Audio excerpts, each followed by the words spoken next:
everyone! Welcome to Cricut Time! If you like this video, subscribe for more project ideas and tutorials on all things Cricut. For today's tutorial, I will show you how to make your own Halloween decorations with your Cricut or Silhouette.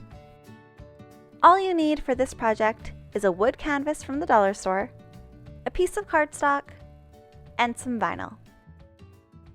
I'll be making this project with the back of the wood canvas, and I'll start out by measuring how big the cardstock needs to be.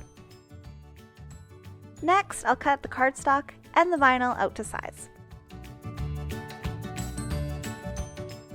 I'll stick the vinyl down to a green mat and use a brayer to make sure it's stuck down smoothly.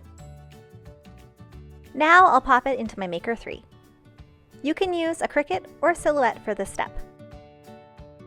Next, I can use my weeder tool to pull off the background. I'll just flip the mat over and peel the mat away from the vinyl to get it off. There are two parts to this design, so I'll just grab my scissors and cut them out.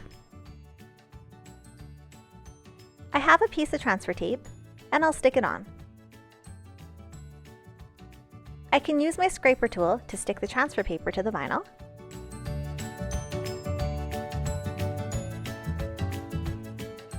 Then I can just flip it over and pull off the backing paper.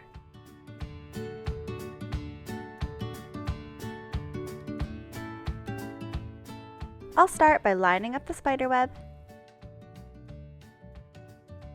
Then I'll use my scraper to stick it down.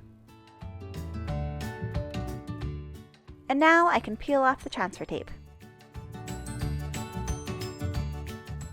I can do the same thing for the boo.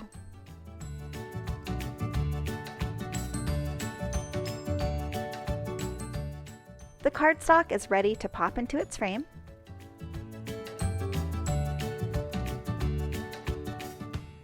And this project is done and ready for Halloween. Well, thanks for watching, and don't forget to subscribe for more project ideas and tutorials on all things Cricut.